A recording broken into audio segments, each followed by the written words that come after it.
Movie की शुरुआत में हम हेलाम नाम के एक लड़के को देखते हैं जो अपनी माँ की मौत के बाद अकेला और डिप्रेशन में रहने लगता है। हेलाम की माँ 2 साल पहले उनके घर के पास एक झील में डूबकर मर गई थी, लेकिन उसके मन में यह शक था कि उसकी सौतेली माँ ने शायद उसकी माँ की हत्या की है और उसके पिता ने भी शायद उसकी सौतेली माँ का साथ दिया है, क्योंकि पहले उसकी सौतेली माँ उसके पिता की सेक्रेटरी थी और उसकी माँ की मौत के बाद हेलाम के पिता ने अपनी उसी सेक्रेटरी से शादी कर ली थी। हेलाम का अपने पिता के साथ भी अच्छा रिश्ता नहीं था और वह अपने पिता और सौतेली माँ के साथ रहना नहीं चाहता था, इसीलिए वह पूरे दिन अपने घर के पास जंगल में बने एक पेड़ के घर में अकेला रहता था और दूरबीन के जरिए जंगल में आने जाने वाले लोगों पर नजर रखने की आदत बना लेता है। उन्हें देखकर हेलाम अपने विचार डायरी में लिखता था और साथ ही अपने मन की बातें भी उसी डायरी में लिखता था। एक दिन हेलाम की सौतेली माँ उसकी डायरी पढ़ लेती है, जिसमें उसने उन लोगों के बारे में भी लिखा था जिन पर वह नजर रखता था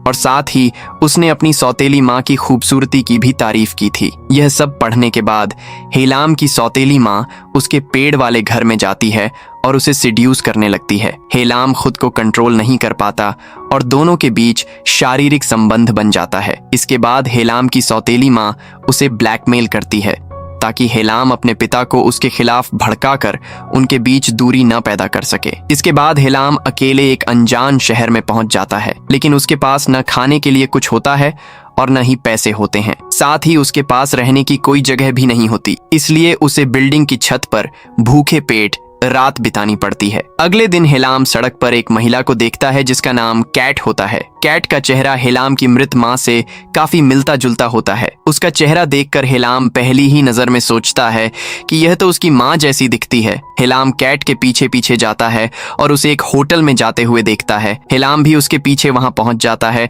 और उसे पता चलता है कि कैट उस होटल की मैनेजर है। हेलाम कैट के पास जाता है और उससे पूछता है कि क्या उसे यहाँ कोई काम मिल सकता है। कैट कुछ सवाल पूछने के बाद उसे होटल की किचन में काम दे देती है। हेलाम को भी काम की बहुत जरूरत थी, इसलिए वह यह काम शुरू कर देता है और पूरे ध्यान से अपना काम अच्छे से करने लगता है। उसे यह काम करने में मजा भी आने लगता है। काम खत्म होने के बाद हेलाम कैट का पीछा करना शुरू कर देता है और उसकी रोज की दिनचर्या देखने लगता है। वह कहाँ जाती है, क्या करती है, यहाँ तक कि वह उसके घर तक भी पहुंच जाता है। हेलाम ऐसा इसलिए करता है क्योंकि वह कैट को पसंद करने लगा था। एक दिन जब कैट काम पर नहीं आती और कहीं बाहर गई होती है, तब हेलाम उसके घर के अंदर चला जाता है। जब वह खिड़की की ओर देख रहा होता है, तब उसे सामने एक क्लॉक टावर दिखाई देता है।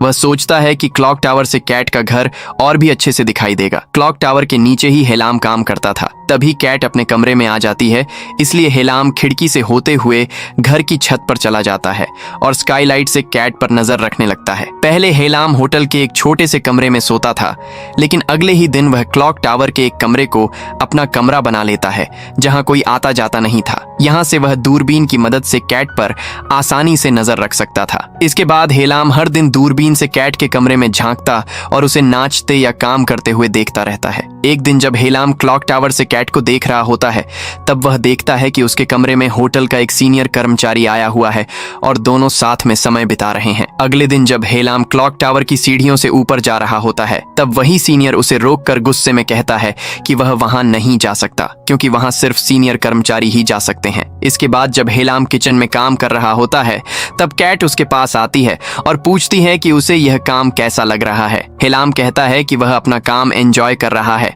और यह सुनकर कैट को भी अच्छा लगता है। रात को जब हेलाम फिर से कैट को देखने उसके घर की छत पर जाता है और स्काईलाइट से अंदर देखता है, तब वह देखता है कि कैट के साथ वही सीनियर भी है। उनकी बातों से उसे पता चलता है कि वह सीनियर शादीशुदा है और उसके 2 बच्चे भी हैं, यानी कैट और उस सीनियर के बीच अफेयर चल रहा है। यह जानकर हेलाम को बहुत बुरा लगता है। वह क्लॉक टावर में जाकर अकेले बैठ जाता है और अपनी माँ के बारे में सोचने लगता है। उसे लगता है कि उसके पिता और उसकी सौतेली माँ के बीच भी पहले से ही प्रेम संबंध रहा होगा। उसे लगता है कि जब उसकी माँ को यह बात पता चली होगी, तब वह जरूर उसकी सौतेली माँ से मिलने गई होगी और तभी उसकी सौतेली माँ ने उसकी माँ की हत्या कर दी होगी ताकि वह उसके पिता के साथ आराम से रह सके। इसी सोच के साथ हेलाम पुलिस स्टेशन जाता है और अपनी सौतेली माँ के खिलाफ अपनी माँ की हत्या का केस दर्ज दर्ज करा देता है और ऑफिसर से कहता है कि उसके पिता भी उसका साथ नहीं दे रहे हैं। अगले दिन कैट हेलाम को ऑफिस में बुलाती है और उसे होटल के फ्रंट डेस्क पर नौकरी का प्रस्ताव देती है।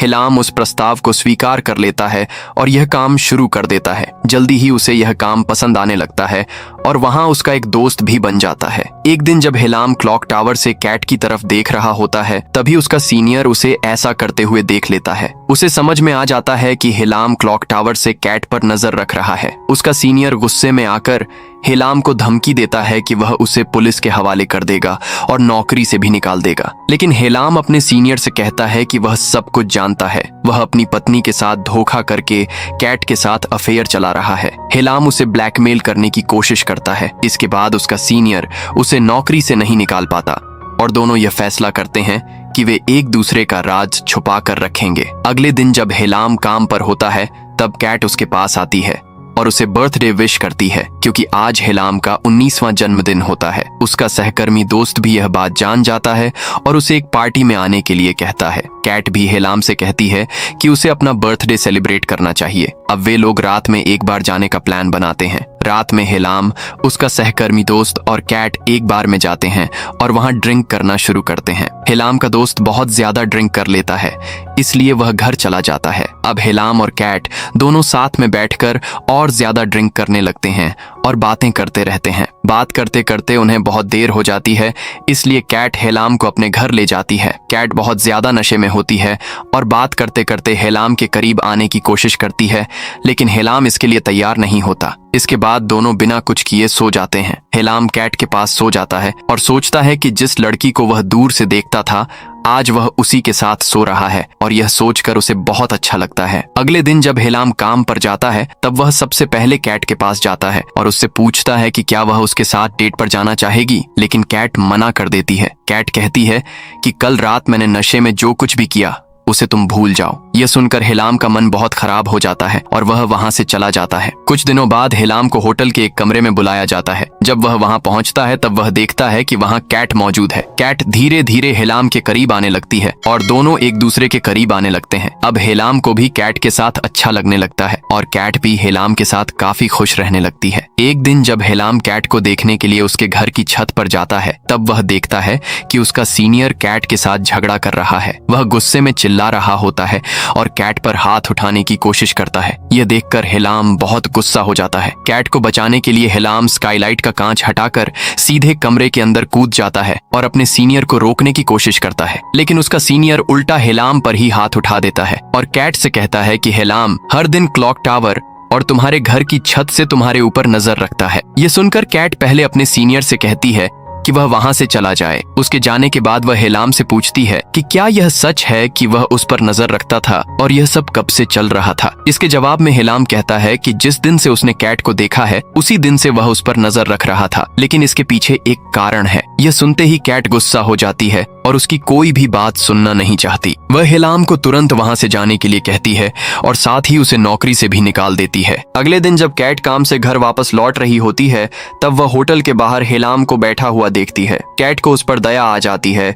इसलिए वह उसे अपने घर ले जाती है। जब कैट उससे पूछती है कि वह उस पर इतनी नजर क्यों रखता था, तब हेलाम उसे अपनी कहानी बताता है। वह कहता है कि उसकी माँ 2 साल पहले मर गई थी और उसकी वजह से वह पूरी तरह टूट गया था। वह अपनी माँ से बहुत प्यार करता था, इसलिए वह उस हादसे को भूल नहीं पाया। हेलाम आगे बताता है कि उसकी माँ की मौत के बाद उसके पिता ने दूसरी शादी कर ली थी, लेकिन वह अपनी सौतेली माँ से नफरत करता था, इसलिए वह घर छोड़कर पास के जंगल में एक पेड़ पर घर बनाकर रहने लगा था। वहीं से वह दूरबीन के जरिए लोगों को देखना शुरू करता है और धीरे धीरे यह उसकी आदत बन जाती है। लेकिन जब वह इस शहर में आया और उसने कैट को देखा, तब उसे लगा कि कैट का चेहरा बिल्कुल उसकी माँ जैसा है। हेलाम कहता है कि जब भी वह कैट को देखता है तो उसे अपनी माँ की याद आ जाती है और इसी वजह से वह उस पर नजर रखता था। यह सुनकर कैट को हेलाम के लिए बहुत बुरा लगता है। इसके बाद कैट हेलाम की माँ के कपड़े पहनती है जो हेलाम अपने साथ लेकर आया था। जब हेलाम उसे अपनी माँ के कपड़ों में देखता है, तब उसे अपनी माँ की बहुत याद आती है और वह रोने लगता है। तब कैट उसे संभालती है। अगले दिन जब हेलाम काम पर आता है तब उसे पता चलता है कि उसके पिता और सौतेली माँ उससे मिलने आए हैं। पुलिस स्टेशन से उन्हें हेलाम का पता मिल गया था क्योंकि उसने अपनी सौतेली माँ के खिलाफ केस दर्ज कराया था, लेकिन किसी भी तरह का सबूत न मिलने की वजह से पुलिस उसकी सौतेली माँ के खिलाफ कोई कार्रवाई नहीं कर पाई। यहाँ हेलाम के पिता उसे बताते हैं कि उन्होंने बहुत ज्यादा कर्ज ले लिया है और अब उन्हें अपना कुछ जमीन गिरवी रखनी पड़ेगी ताकि वह कर्ज चुका सके। इसी वजह से वह हेलाम से कहते हैं कि वह एक कागज पर साइन कर दे क्योंकि उसकी माँ ने मरने से पहले कुछ जमीन उसके नाम कर दी थी। लेकिन हेलाम को डर लगता है कि इन सब चीजों के पीछे उसकी सौतेली माँ का ही हाथ है, इसलिए वह उस कागज पर साइन करने से मना कर देता है। यह सुनकर उसकी सौतेली माँ उसे गालियां देने लगती है और फिर वे दोनों वहां से चले जाते हैं। रात को हेलाम को अपनी सौतेली माँ की बात याद आती है जिसमें उसने कहा था कि उसकी माँ की मौत सिर्फ एक हादसा थी और उसे अब इस बात को भूल जाना चाहिए। लेकिन यह सब सोचकर हेलाम को बहुत गुस्सा आता है। अगले दिन हेलाम ट्रेन पकड़कर अपने घर चला जाता है। वह बहुत दुख और गुस्से में होता है। घर पहुंचकर वह चुपचाप अपनी सौतेली माँ के पास जाता है और उसका मुंह बंद करके उसे बांध देता है। इसके बाद वह उसे झील के पास ले जाता है और उसे पानी में धक्का दे देता है। उसकी सौतेली माँ डूबने लगती है, लेकिन उसी समय हेलाम को एहसास होता है कि वह बहुत बड़ी गलती कर रहा है, इसलिए वह तुरंत पानी में कूदकर अपनी सौतेली माँ को बाहर निकालता है और उससे माफी मांगता है। इसके बाद उसकी सौतेली माँ वहां से चली जाती है। उसी समय हेलाम के पिता वहां आते हैं और सच्चाई बताते हैं कि उसकी माँ बहुत समय से डिप्रेशन से जूझ रही थी और उसने खुद ही अपनी जान ले ली थी। ये सुनकर हेलाम को समझ में आता है कि वह अब तक गलत सोच रहा था। वह अपने पिता से अपने व्यवहार के लिए माफी मांगता है। इसके बाद हेलाम ट्रेन पकड़कर वापस कैट के पास जाता है, लेकिन कैट उससे मिलने से मना कर देती है। वह कहती है कि उसके रिश्ते कभी भी किसी के साथ अच्छे नहीं रहे हैं, इसलिए वह अभी किसी भी रिश्ते में नहीं पड़ना चाहती। कैट हेलाम से कहती है कि वह अभी बहुत छोटा है, अगर वह सच में उसके साथ रिश्ता बनाना चाहता है तो उसे कुछ साल बाद वापस आना चाहिए। यह सुनने के बाद हेलाम वहां से चला जाता है। सड़क पर चलते हुए उसके चेहरे पर हल्की सी मुस्कान होती है और वह मन ही मन सोचता है कि एक दिन वह जरूर कैट से दोबारा मिलेगा। और इसी के साथ ये फिल्म यहीं पर खत्म हो जाती है। दोस्तों, अगर आपको यह कहानी दिलचस्प लगी हो तो वीडियो को लाइक जरूर करें और इसे अपने दोस्तों के साथ शेयर भी करें। और अगर आप ऐसी ही इंटरेस्टिंग मूवी एक्सप्लेन वीडियो देखना चाहते हैं तो हमारे चैनल को सब्सक्राइब करके बेल आइकन जरूर दबा दें ताकि आने वाली कोई भी वीडियो आपसे मिस ना हो। फिलहाल के लिए इतना ही। मिलते हैं अगली वीडियो में एक और नई और इंटरेस्टिंग मूवी के साथ। Bye bye.